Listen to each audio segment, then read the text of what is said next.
Welcome to our channel. నేను యజ్ఞమూర్తి. డాకు మహారాజ్ జనవరి 12న సంక్రాంతి సందర్భంగా మన ముందుకు వస్తూ ఉంది. సంక్రాంతి కథానాయకుడిగా బాలకృష్ణకి ఎంత పేరుందో మనందరికీ తెలుసు. ఆ సీజన్లో రిలీజ్ అయినటువంటి బాలకృష్ణ సినిమాల్లో 80-90% విజయాన్ని సాధించినవే. సో ఈ రీసెంట్ టైమ్స్లోనే చూసుకుంటే గౌతమిపుత్ర శాతకర్ణి నుంచి ఆయన అనేక సినిమాలు సంక్రాంతికి విడుదలవటం, విజయాన్ని సాధించడం మనం చూసాం. ఎక్సెప్ట్ ఎన్టీఆర్ కథానాయకుడు అనే సినిమా తప్పిస్తే మిగతా అన్ని సినిమాలు కూడా కొద్దో గొప్ప ఆడినవే. కొన్ని అబో యావరేజ్, జయసింహ లాంటి అబో యావరేజ్ సినిమాలు ఉన్నాయి. గౌతమిపుత్ర శాతకర్ణి ఆయన 100వ సినిమా, అది పెద్ద విజయాన్ని సాధించింది, ఆయనకి చాలా పెద్ద పేరు సంపాదించి పెట్టింది. అలాగే వీరసింహారెడ్డి ఎలా ఆడిందో మనకు తెలుసు లాస్ట్ ఇయర్ వచ్చి. సో ఇప్పుడు డాకు మహారాజ్ అనే సినిమాతోటి బాలకృష్ణ మన ముందుకు వస్తున్నారు. బాబీ కొల్లి లాస్ట్ టైము ఏ వీరసింహారెడ్డితో పోటీ పడిన సినిమా అయినటువంటి వాల్తేరు వీరయ్య ఆ సినిమాని డైరెక్ట్ చేశాడో ఆ బాబీ కొల్లి ఇప్పుడు బాలయ్య బాబుని మన ముందు డాకు మహారాజ్ అనే టైటిల్ తోటి ప్రజెంట్ చేస్తూ ఉన్నారు. ఆల్రెడీ ఇటీవల జరిగినటువంటి ప్రీ రిలీజ్ ఈవెంట్ ఏదైతే ఉందో హైదరాబాద్లో జరిగిందో దాంట్లో ఈ సినిమా బ్యాక్ స్టోరీ గురించి కూడా బాలయ్య బాబు చెప్పారు, అలాగే బాబీ కూడా చెప్పారు. ఆదిత్య 369లో బాలయ్య ఒక గెటప్ను చూసి దాని నుంచి ప్రేరేపితుండే ఈ సినిమా కథ రాశానని చెప్పేసి బాబీ చెప్పాడు. సో అప్పటి నుంచి కూడా వీళ్ళ జర్నీ కొనసాగుతూ వచ్చింది. ఆ వీరసింహారెడ్డి అనే సినిమా టైం నుంచి కూడా సూర్యదేవర నాగవంశీ ఈ కాంబినేషన్ కలపాలని ఆయన కోరుకున్నాడు. బాలయ్య బాబుని బాబీ డైరెక్ట్ చేస్తే తన బ్యానర్ నుంచే చేయాలని చెప్పేసి ఆయన ఆశించాడు. ఆయన ఆశయానికి తగ్గట్టుగా ఇప్పుడు మనకి డాకు మహారాజ్ వచ్చేస్తూ ఉంది రేపు. సో దీనికి అంటే ఈ సినిమా మీద ఉన్నటువంటి యాంటిసిపేషన్స్ ఏవైతే ఉన్నాయో దానికి తగ్గట్లుగానే ఈ cinema pre release business, theatrical business జరిగిందని చెప్పేసి మనకు సమాచారం అందుతుంది. ఇన్ఫ్యాక్ట్ బాలయ్య కెరీర్లోనే ఇప్పటి వరకు జరగనంత ప్రీ రిలీజ్ థియేట్రికల్ బిజినెస్ని డాకు మహారాజ్ చేసుకుందని చెప్పేసి మనకి సమాచారం అందుతుంది. సో ఆయన కెరీర్ పరంగానే మనం మాట్లాడుకుంటున్నాం కాబట్టి సో టాప్ పొజిషన్లో డాకు మహారాజ్ అనేది ఇక్కడ మనకి ఏదైతే పెట్టామో బిజినెస్లో టాప్ అని, అలా ప్రీ రిలీజ్ బిజినెస్లో టాప్ ప్లేస్.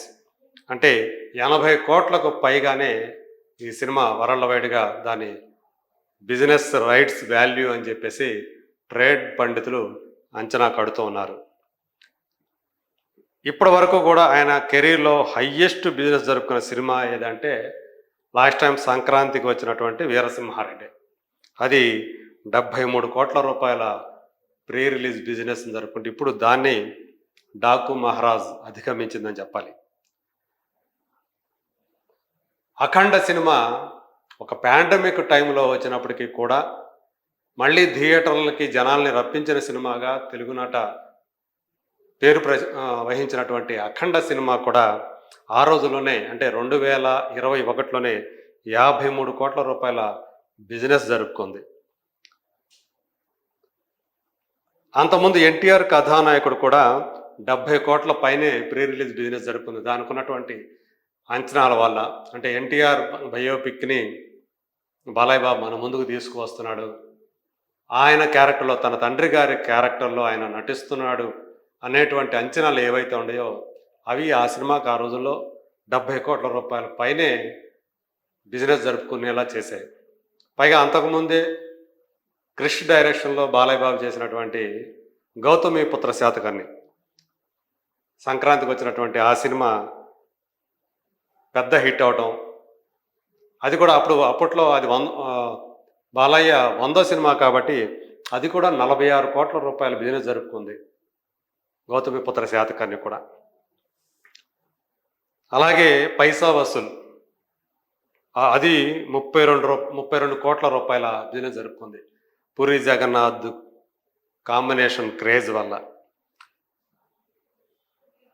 లాస్ట్ టైం ఏదైతే వీరసింహారెడ్డి తర్వాత వచ్చినటువంటి భగవంత్ కేసరి అనే సినిమా, సో అది కూడా చెప్పుకోదగ్గ రీతిలోనే, అంటే వీరసింహారెడ్డి కంటే కొంచెం తక్కువైనప్పటికీ కూడా 67 కోట్ల రూపాయల పైనే అది కూడా బిజినెస్ జరుపుకుంది.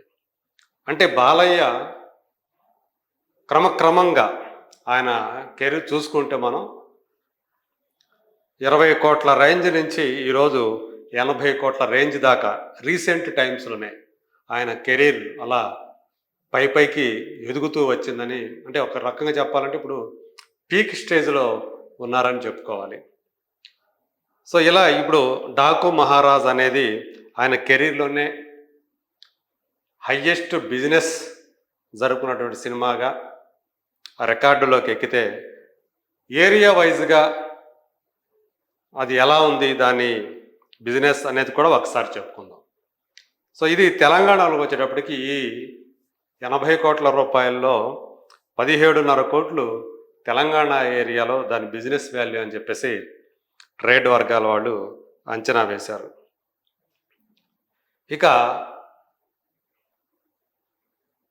ఆంధ్రాలో చూసుకుంటే రాయలసీమలో 15.5 కోట్లు దీని వాల్యూ, అట్లాగే నెల్లూరులో 2,70,00,000, కృష్ణాలో 5,40,00,000, గుంటూరులో 7,20,00,000, పశ్చిమ గోదావరిలో 5 కోట్లు, తూర్పు గోదావరిలో 6 కోట్లు, ఉత్తరాంధ్రలో 8 కోట్లు.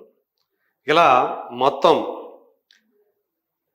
ఆంధ్రప్రదేశ్ తెలంగాణ 2 రాష్ట్రాల్లో కలిపి 67 కోట్ల రూపాయల పైనే దీని బిజినెస్ వాల్యూ అని చెప్పేసి ట్రేడ్ వర్గాల వాళ్ళు అంచనా వేశారు. కర్ణాటక మిగతా రెస్ట్ ఆఫ్ ఇండియా కలుపుకుంటే ఆ యొక్క 5,40,00,000, ఇక ఓవర్సీస్ అంతా కలిపి 8 కోట్లు. ఇట్లా వెరసి ప్రపంచవ్యాప్తంగా ఈ సినిమా డాకు మహారాజ్ సినిమా జరుపుకున్నటువంటి ప్రీ బిజినెస్ వాల్యూ అక్షరాల 80,70,00,000 రూపాయలు. సో ఇలా బాలయ్య కెరీర్లోనే అత్యధిక ప్రీ బిజినెస్ జరుపుకున్నటువంటి సినిమాగా రికార్డులోకి ఎక్కినటువంటి ఈ డాకు మహారాజ్ బుక్ మై షోలో కూడా ప్రేక్షకుల ఆదరాన్ని పొందుతున్నట్టు ఆ టికెట్ సేల్స్ని బట్టి, ఆన్లైన్ టికెట్ సేల్స్ని బట్టి మనకు అర్థమవుతుంది.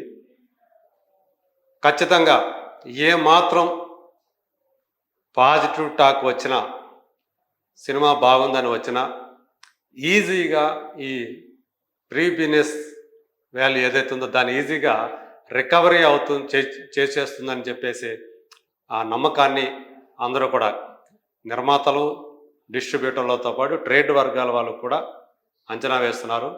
సో మరి ఏం జరుగుతుంది ఏంటి, రేపు మార్నింగ్ పడబోతున్నటువంటి 8 గంటల షో ఏదైతే ఉందో, అంటే దీనికి ఎక్స్ట్రా షోస్ ఇక్కడ అడగలేదు తెలంగాణలో. సో అందువల్ల ఇక్కడ 8 గంటల షో నుంచే ఈ సినిమా మన ముందుకు రాబోతుంది. ఈ లోపలే ఆంధ్ర అలాగే నార్త్ అమెరికాల్లో షోలు పడబోతున్నాయి. దానికి సంబంధించినటువంటి సినిమా ఎలా ఉందనే టాక్ మనకి ముందే వచ్చేస్తుంది. ఇది సో కలెక్షన్లను ప్రభావితం చేస్తుందని చెప్పేసి మనందరికీ తెలిసిందే. సో చూద్దాం, ఈ బిజినెస్కు తగ్గట్లుగానే కలెక్షన్లు రాబట్టి కెరీర్ టాప్ ప్లేస్లో ఈ కలెక్షన్ల పరంగా కూడా నిలుస్తుందా లేదా అనేది let us wait and see.